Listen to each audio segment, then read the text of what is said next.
You want to support Roland Martin Unfiltered? Be sure to join our Bring the Funk fan club. Every dollar that you give to us supports our daily digital show. There's only one daily digital show out here that keeps it black and keep it real as Roland Martin Unfiltered. Support the Roland Martin Unfiltered daily digital show by going to RolandMartinUnfiltered.com. You can make this possible. We look at what's happening in this state, how shameful and egregious the actions of Republicans are. In the state legislature, as we speak, they're doing all they can not to address cases like the Ahmaud Arbery case. What they're trying to do is literally steal future elections. Massive voter suppression laws are being passed, are actually being considered in Georgia as we speak. And various groups are doing all they can to fight these efforts. Joining us right now is someone who has been doing that. She, of course, serves in the Georgia Legislature. Senator Tonya Anderson. She is with the Georgia Black Caucus. I'm certainly glad, Senator Anderson, to have you with us. Thank you for having me. This is the first time I've been back in Atlanta since we spent 5 weeks here in December and January, helping Ossoff and Warnock win. And I warned everybody. I said, look, it's coming. It's coming. I can guarantee you they are going to do all they can to try to steal the election. They're going to change as many laws as they can. They are going to just, again, trying to run a roughshod over people, and that's what we're seeing. And when you talk about these laws, what you're seeing is Republicans who can't win on ideas, don't want to convince folks to vote for them. They want to steal elections. Give our viewers and listeners an understanding of the kind of evil things that they're doing there in the State House. So again, let me say thank you for having me, Roland Martin. I just absolutely love you, and I love your show, and I love the work that you do. So I serve as the chair of the Georgia Legislative Black Caucus, which is the largest Black caucus in these United States, which means that we have almost 70 Black state representatives or state senators in the state of Georgia, which means we represent a very large group of Black people. And what happened, you saw what happened. We danced and loved your video, Show Up, John P. Key, and everybody danced and celebrated. What happened is that they lost. What's happening now is that they are upset. They are angry. They are mad. As we say, they are mad. And they are introducing laws to try to keep themselves in power, as this too is a form of a privilege that they have a right to govern. And we received emails upon email when Trump lost, and just everyday folks on the street, folks in other states emailing us 200 and 300 emails per day saying, stop the steal. The election was fraudulent, recount. And so they're upset. And one lady had the nerve to say that we're not governed, we govern. And, I thought, how caring of her to say that you're not supposed to be governed, that you are to govern other people. So it's another form of privilege. It's another form of wanting to remain in power and lose and not wanting to lose their grip. But at the end of the day, we knew in Georgia that we were going to show up again for the runoff, and we had a mandate. There's been a plan, and as a matter of fact, we today in the Senate had 4 bills, and just a few of the bills will remove drop boxes. It will allow for more than one form of ID. It will require that you have to be prove that you are over 75 or disabled in order to vote absentee. Just a few of the bills that are to cripple, to stifle, to roll back that which John Lewis fought for, Congressman Lewis fought for, and Dr. King and Dr. C.T. Vivian and Joseph Black, all of our civil rights heroes fought for. And we're in 2021 trying to maintain those liberties, trying to maintain those freedoms. And it's absolutely despicable how they are pouting and believing the lies of Trump, which has rolled into creating legislation that is a lie behind the lies that they were fed. My issue is that they are creating a solution to a problem that does not exist. And it's not just Georgia. The reality is they are doing this in Iowa, in North Carolina, in Pennsylvania, Florida, Texas, going on and on and on. They don't like the fact that people actually used mail-in voting. They are trying to throw out you didn't have signature match when you actually did, and it's ludicrous to listen to what they're saying. How can you stop it? The reality is they control the legislature. They control the governor's mansion. A little bit later, I'm going to hear from Ambassador Andrew Young, where we talked about where people are calling for senators to actually end the filibuster and to pass a very strong John Lewis Voting Act that will be able to stifle these states from the abhorrent laws that they are considering. Absolutely. And not only will it take introducing a strong John Lewis Civil Rights Act, but it's also going to take partnerships with our Congressional Black Caucus from the state level.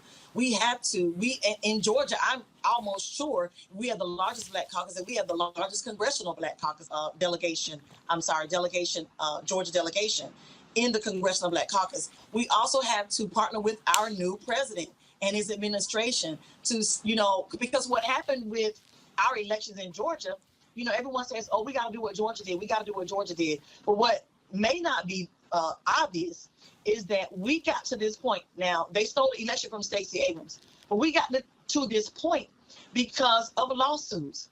There were several, 3 from Fair Fight, the other 2 from other organizations. But we have to meet them where it matters and meet them where it hurts, because at the end of the day, they will continue to try to do this throughout the 50 states. Well, you're absolutely right. It is going to be a significant battle, which is why I said it in Florida after Amendment 4 passed. Gird yourself for the battle. Same thing here, because Republicans, they are desperate. They do not want to see Stacey Abrams elected governor next year. They do not want to see Pastor Raphael Warnock reelected to a 6-year term next year as well. So they're going to try to do all they can. And so I promise that Roland Martin Unfiltered will be back in this state doing all we can to help you, the Black Caucus, and others, because, again, these are issues that affect us in a unique way. And if they are successful in Georgia, other Republicans across the country will see that and say, we can do it as well. So we certainly appreciate all the work that you're doing, Senator Anderson, and the Black Caucus of Georgia. Thank you so much, Roland. Thank you. Thank you very much. Anisha Cross, I want to go to you. Again, this is what I've always said. In the history of America, Black success has always been followed by white backlash. And the success of Black people voting in this state, in December, first of all, in January, the success of Black people voting in electing Ossoff and Warnock and awarding this state to Biden and Harris, white backlash. That's what this is. That's how they operate. Again, hit the nail on the head. Republicans have a playbook, and the playbook is let's create fear, let's create chaos and mayhem, let's act as though voter fraud is real when the only real fraud is coming from them as they continue to try to limit access to the polls.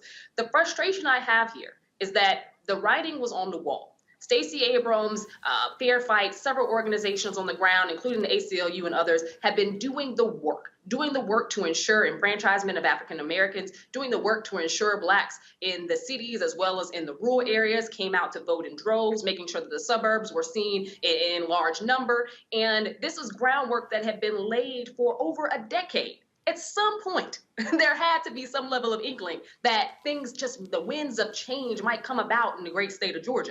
So we see this, and we see African Americans come out in droves. We see the record number. We see that turnout be amazing, not only in terms of early voting, but also in terms of mail-in voting, which they worked very hard to eradicate. And the response isn't, hey, Republican Party, let's think about what we can do to engage African Americans. Let's think about what we can do in terms of outreach. Let's think about what we can do in terms of policies that don't not only disenfranchise, but also try to keep Black folk back in the place that they think that we belong. Let's do some things that don't resemble the Confederacy. Oh no, their response is, let's keep those Negroes from going to the polls. Let's keep them from voting in general. Let's ensure these rights that they have, those rights that we have as American citizens, are eradicated and chipped away by creating these bills and pushing them at the state legislature where Republicans have the power, pushing them at the state legislature where they know that if they create these barriers, that they can totally erase many of the wins that we've seen over this past election, because they want to do this and they want to hyper speed it. They want to do this in record time because they are afraid that come midterms, this population is going to come out again. That now that Black people understand their power, that Black people understand, just how much their vote actually matters in Georgia, that they're going to continue to come out. So in order to erase all of that, it's not to run better Republican candidates and let's not be racist. It's to stop Black people from actually showing up by stopping souls to the polls, by limiting the early voting, by making it harder to actually show up, by removing some of the polling places, by doing all that they can. Voter ID laws, we're seeing this time and time again. It's not just Georgia. It's other states where Black voter turnout was strong as well. It's almost in every state, ironically, but not so much, that President Trump actually tried to challenge the voter because Black people showed up in force. I think that this is one of those times where we're seeing American history become America's present, where the argument to sit down, shut up, make sure that Black voices aren't heard because progress has come too swiftly for a lot of white people, particularly Republicans across this country. They're uncomfortable and they don't want to be uncomfortable. And the only way to reach their comfort again is to ensure that Black people lose their voice. Mustafa, for those folks who are watching, this is also why we keep emphasizing state elections, because those who control the state legislatures are writing these rules. And there were a lot of people who voted for President Barack Obama in 2008 who did not vote in 2010. That's what allowed Republicans to cement their power controlling legislatures. All of these things go together. They're all intertwined. You can't just say, President, U.S. Senate, congressional races, I'm good. No, it's gubernatorial, it's state senator, it's state representative. They all go together. Yeah, and that's why, it's so important for us. One, the reason everybody should be going out and getting everybody to watch this show so that you actually get educated. And that's why you also have to support the National Black Caucus of State Legislators. And you have to support the National Black Mayors and others who are inside of these halls navigating and trying to make sure that you don't get pimped. That's the only way I know to say it, so that you don't get pimped by these sets of actions that folks are doing to literally to take power from you and from your communities and resources. And also to help you to understand the playbook that was just talked about a little bit. So, these sets of actions have been going on. In Reconstruction, they saw too many Black folks actually getting elected to state offices and others. And then they began to tighten up and to change the rules. And then the same thing in the 50s and the 60s. And then I would also say that they did the same thing when Newt Gingrich and them came in on the state level to be able to sort of entrench their power. And now we find ourselves today. So I just want to remind folks, there are two different dynamics that are going on. You have the foot soldiers. The foot soldiers are those white nationalists, who stormed the Capitol and who did those types of egregious behaviors that everybody saw. And then you have the strategists. The strategists are the folks at the Heritage Foundation. They're the Koch brothers and other individuals who are actually helping to fund, and they're also helping to write many of these laws and to support them so that they can get instituted. So if you don't understand the game, then you're going to get played. So you got to understand, we got to address the white nationalists, but you also got to address these strategists who are the ones who are putting these things in place in states across the nation to hold on to power as long as they can. We've highlighted for you before here on this show how similar these sets of actions are to what folks did in South Africa during apartheid, when they knew that the numbers were not there for them to be able to hold on to power. So then they began to play these games, both on the writing of legislation and then also holding on to power with judges and attorneys and district attorneys and all these other types of things that we have in our country that relate to the same things that happened in South Africa. Terrence, just so people understand, you're there in Michigan. Perfect example. You've got a Democrat governor there. Republicans right now are so upset with her COVID mandates. They're withholding the spending of $2 billion in COVID funds to force her to back down.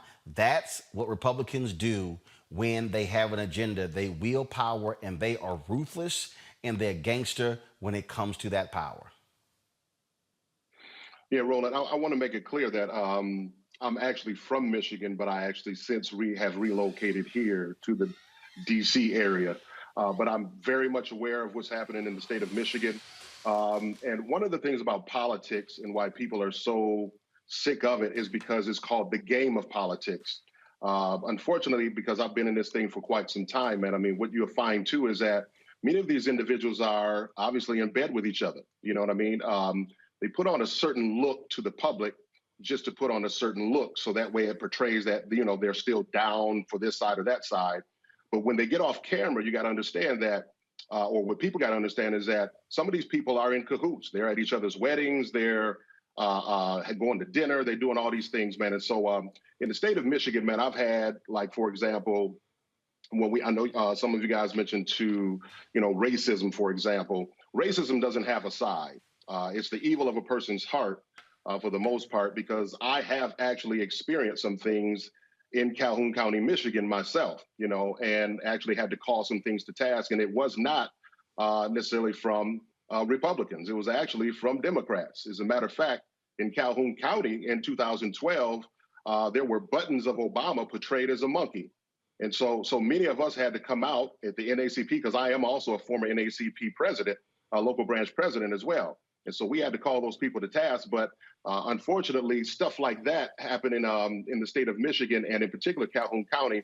Some of that gets brushed under the rug. So I want to make it clear that when it comes to these types of things, man, Black people have to be very careful to understand that we should always be on the side of right. I look at things from if it's just or unjust. I don't actually put things in categories, if you will. And so in the state of Michigan, for example, I know the governor, she's coming under great scrutiny as well. And in some cases, she rightfully should be, because it's impacting a lot of local small business owners. For example, in the city of Detroit, who's 80% Black, you got a lot of small Black-owned businesses, man, that are not being able to survive simply because of some of the mandates that she's placing on. And so my heart really goes out to those people, because we want to see those Black businesses flourish and do well. And so anyway, I just wanted to put that out there to make for sure that we're holding everybody to task, regardless of right, left, blue, red, or whatever. As a people, we're losing, man. And so we got to gain some ground and get our power back. And the power to get it back is obviously at the election box, but also electing people that have our best interest at heart in the end. You're absolutely right about that. And what that means is that people are going to have to be engaged in this particular battle. All right, folks, back to our Roland Martin Unfiltered video in just one moment. It's time to be smart. When we control our institutions, we win. This is the most important news show on television of any racial background. Y'all put $2, $3, $4, $5, $10, $15, $20, $30 on this and keep this going. What you've done, Roland, since this crisis came out in full bloom. Anybody watching this, tell your friends. Go back and look at the last 2 weeks, especially of Roland Martin Unfiltered. I mean, hell, go back and look at the last 2 days. You've had sitting United States senators today, Klobuchar and Harris. Whatever you have you can bring to Roland Martin Unfiltered to support it, please do, because this information may literally save your life. Watch Roland Martin Unfiltered daily at 6 p.m. Eastern on YouTube, Facebook, or Periscope, or go to RolandMartinUnfiltered.com. Support the Roland Martin Unfiltered Daily Digital Show by going to RolandMartinUnfiltered.com. Our goal is to get 20,000 of our fans contributing $50 each for the whole year. You can make this possible. RolandMartinUnfiltered.com.